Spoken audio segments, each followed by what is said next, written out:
Hey everybody, it is Sherry again, and we are here for day 3 of doing some fun lapbook activities.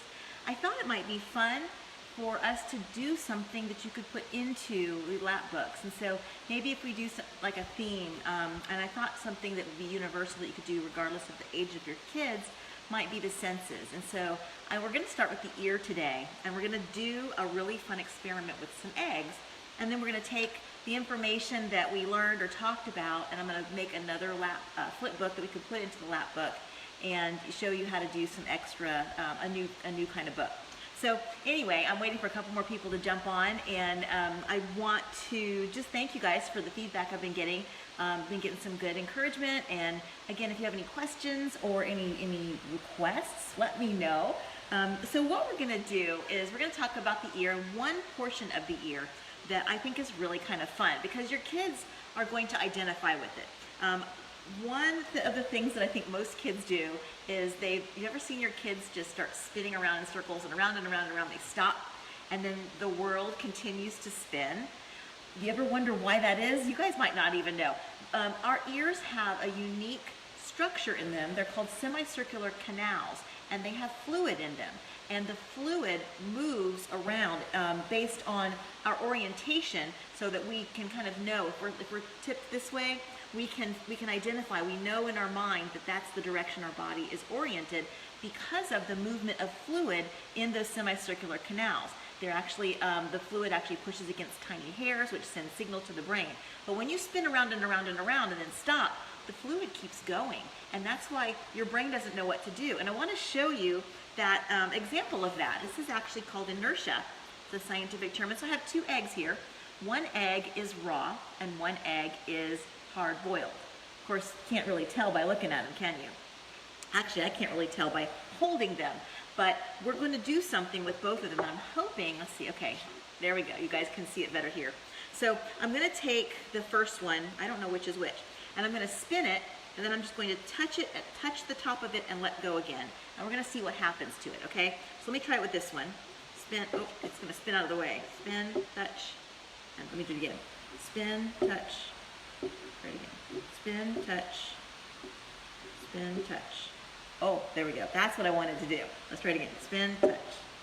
You see it stop when I touch it? The goal is to try to touch it just gently, like that, and to get it to stop. Let me try this one now. Okay, I'm going to spin this one. Spin, touch, and it keeps spinning. Let me try again. Spin. It's kind of hard to get spinning. Touch, and it keeps spinning. Spin, touch, and it keeps spinning. Let's do this one again. This first one. This is the first one. Spin, touch, and it stops. Spin, touch, and it stops. The spinning stops. What's going on? Okay, well, the one that keeps spinning after I touch it, this one, is my raw egg. And the reason I know that it's raw is because it's got liquid inside of it versus the solids inside this one. And just to show you that it is, this is the one that's kept spinning. Let me do it again. Spin, touch, and it keeps spinning. All right, there's my raw egg, okay? This one is not raw, and I'll just prove it to you. And you can see this is a hard-boiled egg, okay? So why is that? Well, when you have liquid like that, it continues to move. And so when you touch the egg to stop it, the egg continues to move a bit after you've stopped it because you've only come in contact with the hard external shell. The liquids on the inside have inertia, and they continue to move until they rub up against each other enough. That's called friction, which slows down that regular motion. And so that's what's going on in your ears when you spin around and around in circles. The liquid inside of your semicircular canals in your ear continues to move for a bit. And so it's sending signals to the brain saying, I'm going in circles, but your brain is not really understanding it, and so the world kind of spins for a little bit longer. And so that's kind of a fun thing you can do with your kids. But then we can add that information to our little lap books that we've been making. And I told you yesterday I want to show you how you can make the lap books get bigger so you can add more information in them. The sample lap book that I was using, we did with geography for my kids one year, you can see how it opens up, and there's actually an extension here where you can put more information. I actually have some math pages. I have some vocabulary words. This side opens up over here. Let's see if I can do this. I need an extra arm for this, I think. So this one opens up, and I've got it all covered with paper. We covered every little inch of this page. So you can see right here where I have it folded and folded back on itself. And so I have some more vocabulary words, some extra things, and we can just stick everything that our kids have done that month. You can even see a photo of a field trip that we went on into the Lapbook. So you can extend it actually to open up indefinitely, really. So here we go. I'm going to show you. I have 2 sheets of cardstock. So here's some cardstock, and then these are the external flaps of my Lapbook. And we're just going to glue them right here so that when it closes, this will close like this, and actually I will fold this one in before I do that. And because I want to show you how it works immediately, I'm not going to glue it, I'm actually going to staple it. You can use staples, you can use regular school glue, you could even use hot glue if you wanted. So here we go. Let me just staple this side over here so you can see what I'm talking about. And I'm out of staples. Ah, okay. So much for being prepared. All right, let me do this then. I'm just going to tape it because I have tape, and tape works too. Tape just won't last as long. If you want to keep these things for any definite period of time,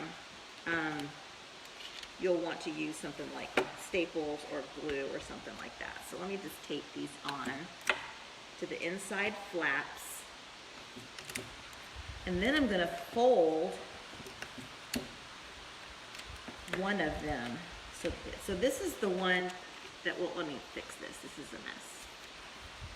You guys, this is just, I'm trying to do this really fast and simple and quick for you guys, but it just wasn't cooperating today. Okay, so this one folds like this nicely, but if I put this one in, then you can't see the outside yellow. So I'm going to take this one and fold that cardstock piece in half, and then our Lapbook closes up nicely. It opens up like this. You can see how we have the extension over here of extra. This gives us extra real estate to put more stuff. And then when this side opens up, you also have extra real estate too. So this is another way to add more surface area to your nice little Lapbook that folds up like this. Now what about the ear? We're going to talk about the ear. Okay, we did the ear today. And so I want to make a flip book. And you can make these as many pages as you want. And it's good to do more than one color. You can do, I have green and orange. That's not really pretty. I don't like putting those two together. So I'm going to do this.